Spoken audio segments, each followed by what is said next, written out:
What's up, guys, and welcome to another episode of Sunday Brunch with Soy Ricardo. I am your host. We have an awesome video this week, but before we get into it, I'm going to briefly explain. If you're new here or if you've never seen any of these videos, every Sunday I'm going to give you guys quick tips or tricks to make your YouTube career a little bit easier. Last week, we learned how to correctly set your white balance on your camera. Week before that, we learned how to set up your Rode Video Micro, which is right here. And the very first episode was how to do screen recordings. I promise I'm not gonna list them all again. But let's just go ahead and get into this week's video. Basically, in this week's video, I'm gonna be teaching you guys how to set up your key light, your main light. So it's basically this light that I have right in front of my face. Now, you may not have a whole bunch of lights like I do now, but believe me, at the beginning, I didn't have any lights. So for the sake of this video, let's just pretend that you have one light, and that is this main source. Now, how do you set it up? I didn't know how to do it. I didn't know how intense it should be, how bright, how close, what angle, how should I do it? Should I bounce it off the wall? There is all these things that I did not know. Now, there is no basically wrong way to do it. It just depends on what kind of look you want. Basically, if you're gonna be doing talking headshots like these right here, you're basically gonna wanna have your light as close as possible to you. Now, the closer your light is, and if you have a nice decent light with a softbox and with some diffusion, and I actually have this grid on it so it can be more directional. But let's just say you just have a simple plain light with a diffusion.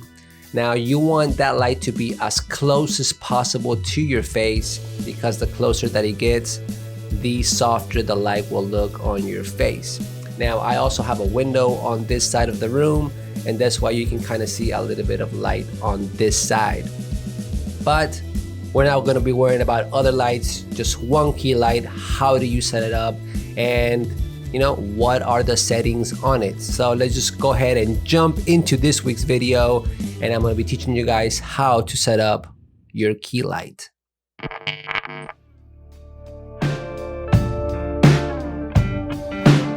Alright guys, so let's go ahead and begin. Now, let's just say you have one light.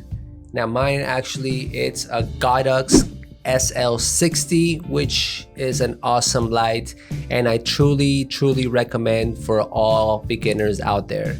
This is the light that I still use. I love it, and it's not going to break the bank. Now, it does come with a little nice remote, so that's always a good thing. You want to be able to turn it down, and you want to be able to turn it higher, and then you want to be able to turn it lower. Now, the rule of thumb is that it should be a little bit above you at a 45-degree angle coming down. And I'm gonna use my phone so you can see how close this light really is to my face. It's really about to hit my face. So let me go ahead and jump onto my phone camera. Here we go. So this is my little setup, and look at my light. It is literally right there, right on my face all the time. So you can see it. And that is pretty much the closest that you want to have this light.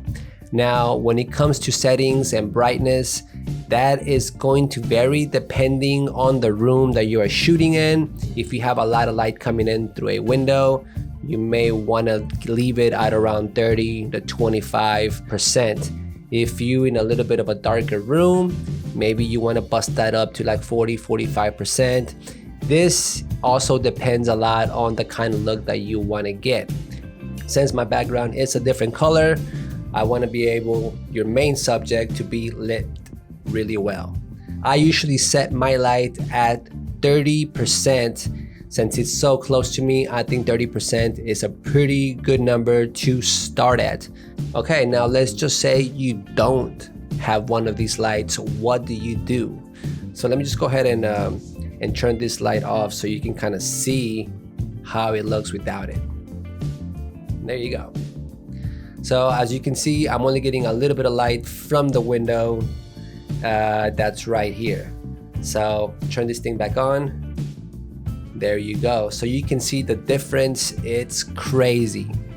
Now, what if you don't have any money to buy a light? So what do you do now? So in this particular scenario, I recommend that you get closer to that light source. So then my second option would be to get closer to a window. So you can see I'm right literally in front of my window, and open it as much as you can. Try to get as closest to it as you can. You can even do an angle like this.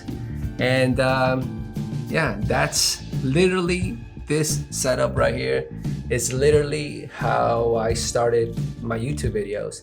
If you go back and you see some of my older stuff, you're gonna see I'm usually next to a window. So yeah, this is what I would do if I didn't have money for one of those bad boys. Now, like I said, this light is not gonna break the bank. This light was only about $129 for the light, and I believe the dome and the diffusion were like another $45.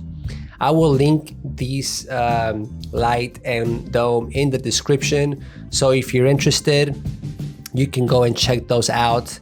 I think that is pretty much it for this week's video of Sunday Brunch. I hope you guys liked it. If you did like it, please make sure to give it a thumbs up. Subscribe if you're not subscribed already. Make sure you hit the notification bell so you can get notified when I upload new videos every week, coming to you live. And I will see you guys on the next video. Peace. You can do it. You can do it. You can do it. You can do it. You can do it. What's up, guys, and welcome once again to environment. Wait, hold on, why am I not focused? My bad, peeps. We're gonna have to do this again.